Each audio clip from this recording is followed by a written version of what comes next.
Ang bango. Ang bango. Okay na. Thank you.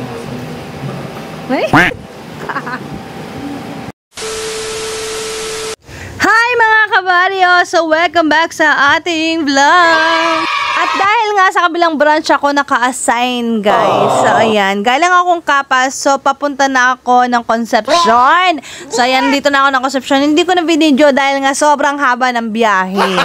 Kapas to Concepcion nga, guys. Dahil nga medyo malayo-layo ng konti ang biyahe. So, ayan na. Hindi ko na na-videohan buo hanggang doon. Hanggang dito. Ano ba?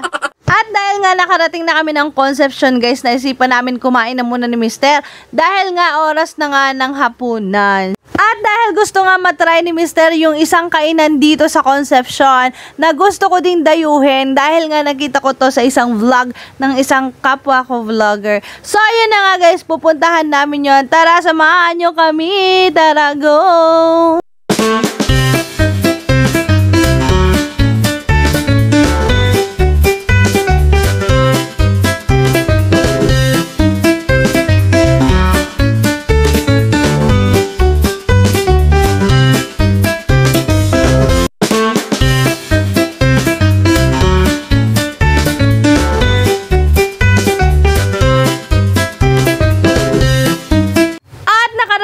Kami sa aming dapat puntahan. So, ayan, nakikita nyo naman ang Koi Sizzling Station. Yan, ikot po yan ng KFC, guys.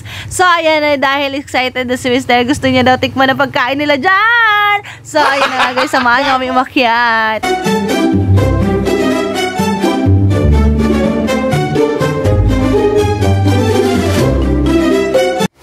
Ayan na nga, guys, sinalubong na kami agad ni Kuya dahil binigyan niya kami ng menu. So, ayan, mamimili na tayo, guys, ng ating kakainin. So, ayan, guys, narinig ko, sobrang sulit na talaga ng pagkain nila dito dahil sobrang sarap at sobrang dami. Hindi ka talaga mabibitin. So, meron silang unlimited rice and also unlimited soup and also unlimited gravy, guys. So, ayan na nga. Hindi talaga kayo magsasawa at hindi kayo mauubusan dahil unlimited na yan, guys. At located nga pala ito, guys, dito sa likod ng KFC sa Concepcion, Tarlac. So, ayan, guys, nililibot ko na nga kayo dahil late na nga din kaming nakauwi ni Mister. Dumaan na lang muna kami para kumain dito sa Koi Sizzling Station. So, ayan, binigyan na nga kami ni Kuya ng soup na sinigang. Sobrang asim niyan, guys. Sobrang favorite ko kasi asim yan. Napaasim. Kilig tuloy si Mister.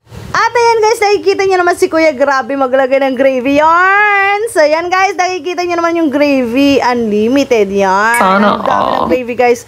Swak na swak. Sobra pa sa budget nyo, guys. Grabe. Kaya wag na magpatubig-tubig, guys. Saan pa kayo? Dito na kayo sa Koi Sizzling Station. Grabe. Apakasarap na pagkain dito, guys.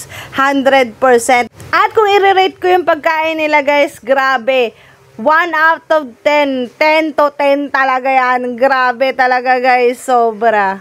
At ayan na, guys, siniserve na ni Kuya ang aming order. Ang aking order dyan, guys, is chicken spicy honey garlic. At ayan naman ang kanilang gravy. Grabe, ang dami, no? At si Mister naman ang in-order niya, guys, is sizzling T-bone steak. At nakikita nyo naman, guys, grabe. Nag-uumapaw sa gravy ang pagkain ni Mister. So, ayan na, guys. Unang subo, first bite. Yaman eh. At ito naman yung aking in-order, guys. Ang chicken spicy honey garlic. Grabe. Ang crispy nito, guys. At apakasarap. Grabe. Sulit na sulit ang 169 pesos nyo, guys. Grabe. Sulit talaga ang 169 pesos dahil only soup, only gravy, and only rice. So, yan. Nagpadagdag pa kami ni Mr. Jan ng tigi isang cup ng kanin. Grabe. Ang dami ng kanin, guys. Dinaig ko pa parang 2 plato talaga yung isang cup nila, guys. Grabe. Yung isang cup nila parang pang 2 tao na talaga ang kakain. Grabe naman kayo, Kois. Binusog nyo kami. Grabe. Nakalimutan ko, nagda-diet pala ako. Dahil kay Kois, napakain ako ng sobra.